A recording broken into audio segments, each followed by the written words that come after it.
Genesis chapter 16 tells the story of Abram, Sarai, and Hagar as they struggle with the delay of God's promise.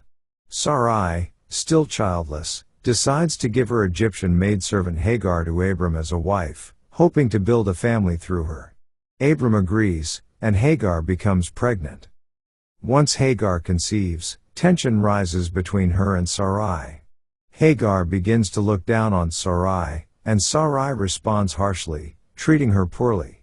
Feeling mistreated, Hagar flees into the wilderness, where she is alone and vulnerable. In the wilderness, the angel of the Lord finds Hagar by a spring of water. He speaks to her, telling her to return to Sarai and submit, and promises that her descendants will be too numerous to count. He also declares that she will bear a son named Ishmael, describing him as a strong and independent man whose descendants will multiply greatly. Hagar responds by acknowledging God's care, calling him the God who sees.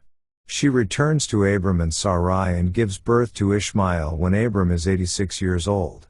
The chapter shows both human impatience and God's continued involvement even in complicated situations. Let's now read Genesis chapter 16. Now Sarai Abram's wife bare him no children, and she had an handmaid, an Egyptian, whose name was Hagar. And Sarai said unto Abram, Behold now, the Lord hath restrained me from bearing. I pray thee, go in unto my maid, it may be that I may obtain children by her. And Abram hearkened to the voice of Sarai.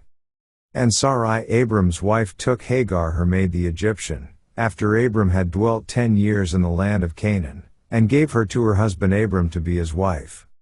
And he went in unto Hagar, and she conceived, and when she saw that she had conceived, her mistress was despised in her eyes. And Sarai said unto Abram, My wrong be upon thee, I have given my maid into thy bosom. And when she saw that she had conceived, I was despised in her eyes, the Lord judge between me and thee. But Abram said unto Sarai, Behold, thy maid is in thy hand, do to her as it pleaseth thee. And when Sarai dealt hardly with her, she fled from her face. And the angel of the Lord found her by a fountain of water in the wilderness, by the fountain in the way to Shur. And he said, Hagar, Sarai's maid, whence camest thou? And whither wilt thou go? And she said, I flee from the face of my mistress Sarai.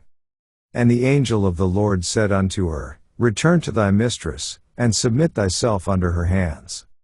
And the angel of the Lord said unto her, I will multiply thy seed exceedingly, that it shall not be numbered for multitude. And the angel of the Lord said unto her, Behold, thou art with child, and shalt bear a son, and shalt call his name Ishmael, because the Lord hath heard thy affliction. And he will be a wild man, his hand will be against every man, and every man's hand against him, and he shall dwell in the presence of all his brethren. And she called the name of the Lord that spake unto her, Thou God seest me, for she said, Have I also here looked after him that seeth me? Wherefore the well was called Beer-lahai-roi, behold, it is between Kadesh and Bered. And Hagar bare Abram a son, and Abram called his son's name, which Hagar bare, Ishmael. And Abram was 86 years old, when Hagar bare Ishmael to Abram. This ends our reading of Genesis chapter 16.